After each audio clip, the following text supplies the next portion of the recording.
Can a simple change of rear spoil rewrite Ferrari's story in his most important career of the year? Are we facing a master play or a last desperate attempt to recover glory? Today we analyze the two secret SF25 configurations in Monza and what they really mean. Ferrari does not arrive in Monza as a contender to the title, but as a wounded team that seeks redemption. The 2025 season until this point has been a succession of ups and downs that has evidenced the internal fractures of the team and the limits of its current car, the SF25. Monza, more than a circuit, is a trial. It is the scenario where all the frustrations, dreams and demands of a hobby that does not know patience are projected. And this year, that emotional tension is multiplied by an inescapable historical factor. The 50th anniversary of the first Niki Lauda World Championship with Ferrari in 1975. Half a century since the Scuderia showed the world that it could still be reinvented. This milestone is not a simple calendar data. It is a brutal reminder of an era in which Ferrari, with technical ingenuity and strategic courage, challenged the logic established and won. By 2025, on the other hand, the narrative is different. The Scuderia arrives at her house career after a painful double withdrawal in Zandvoort, a track where neither Leclerc nor Hamilton managed to end, sealing a disastrous weekend in sports and moral. While McLaren seems to have found a winning formula and Mercedes advances with a firm step, Ferrari clings to a second position in the Constructors' Championship that is no longer supported by own merits, but by other people's mistakes. The points gap against McLaren is more than 300 units. An abyss that cannot be made up with symbolic gestures, but that can be confronted with high-impact actions. The team knows it, and although it has paused the development of the car since June for recognizing that the championship is no longer within its reach, it decides to break that conservative logic in Monza. It is a movement that does not respond to immediate sports reasons, but to a deeper urgency, the need to revive your identity. To this is added the human factor. Lewis Hamilton, newcomer to the team after his departure from Mercedes, is still in the process of adaptation. His signing was a media bombing, a strategic commitment to combine experience and leadership in a team that seeks reconstruction. But reality has been raw. In the first races, Hamilton has demonstrated flashes of its quality, but it has also evidenced how difficult it is to adapt to a completely different technical culture. For his part, Charles Leclerc, a symbol of the quarry and the future of Ferrari, has had to balance that transition while dealing with the pressure of paying at home and even more with the permanent shadow of not having yet been able to deliver a championship to the Scuderia. In this context, Monza becomes much more than a calendar date. It is an emotional thermometer. A battlefield between expectations and reality. More than 300,000 tifosi will be in the stands waiting for a signal. Not a victory that seems unattainable against the rhythm that McLaren has shown in lines and high-speed curves, but a reaction. A technical, symbolic, or tactical gesture that tells them that your team has not resigned to fight. That Ferrari, even without trophies in sight, remains Ferrari. Therefore, what is at stake this weekend in Monza is not simply the performance of a new spoiler. It is the credibility of a project that has promised evolution, but has delivered contradictions.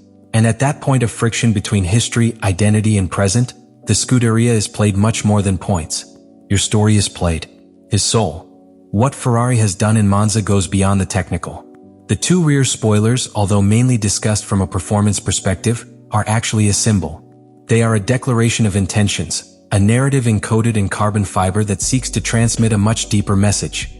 Ferrari does not accept to resign himself to the role of secondary actor.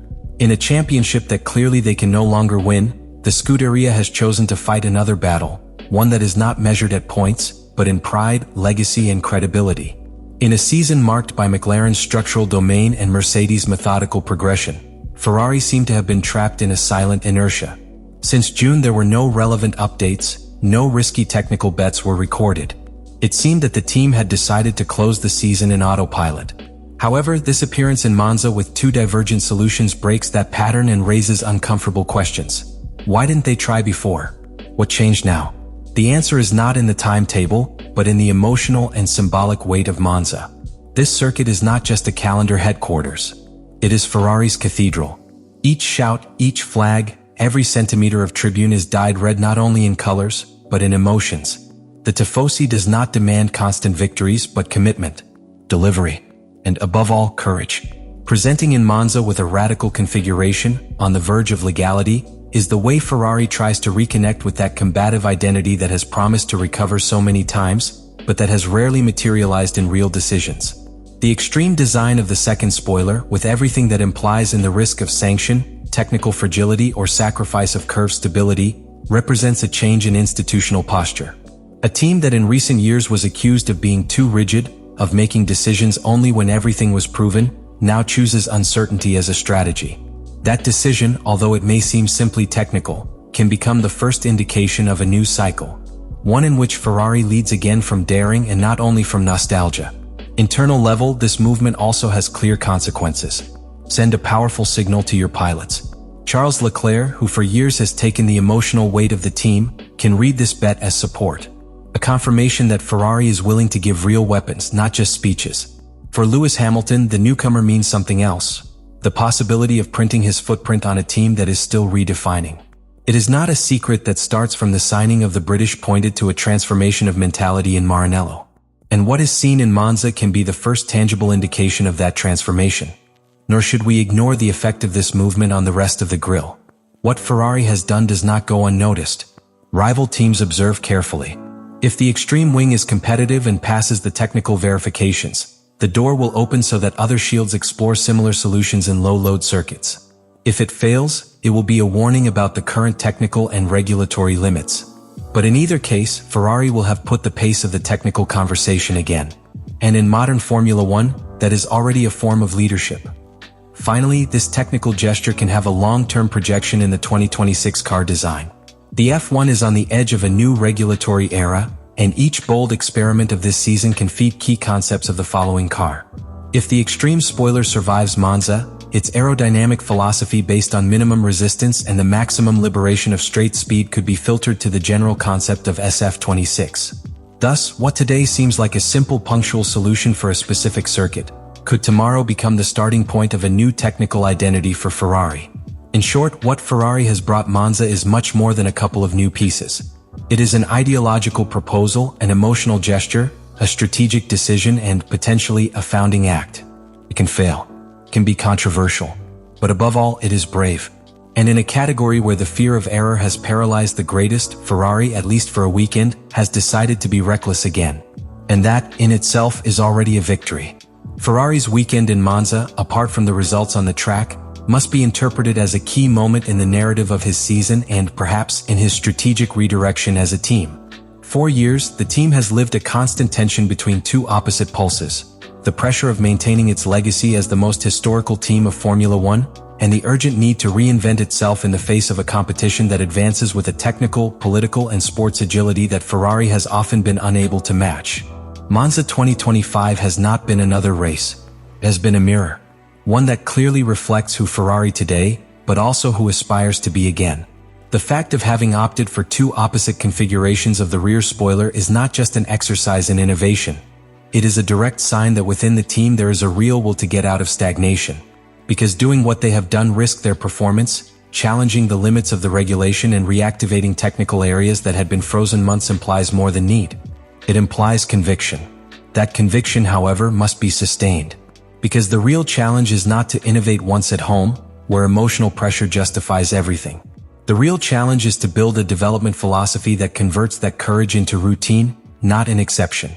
That what is shown in Monza is not filed as a technical curiosity for the press and tifosi, but is the beginning of an era in which Ferrari is in front of not only by inheritance, but by audacity. Monza has therefore been a break space, but also of trial. A kind of real-time laboratory where more than carbon pieces have been at stake. The technical identity of a team has been put into play that, although it is not in a position to win championships, can rewrite its narrative from a position of strategic pride. Because in Formula One, perception is power. And Ferrari, even when it does not dominate, still has enough symbolic weight to alter the board with a single movement well executed. The big question that is floating is whether this gesture will be the starting point of a real reconstruction or simply another isolated episode of a team that ranges between myth and modernity. Because for Monza 2025 to be remembered not only as a special weekend for historical or emotional reasons, but as the beginning of something structural, Ferrari needs to consolidate this attitude. You need to institutionalize the audacity. A new genetic code that, if cultivated with discipline, leadership, and coherence, can return to the team not only victory in careers, but something even more important. The moral and technical authority that lost a long time. And if that is the path they have decided to resume, Monza will not have been a tribute to Lauda. It will have been the first chapter of a new era. An era in which Ferrari is not defined by what it was, but for what he dares again.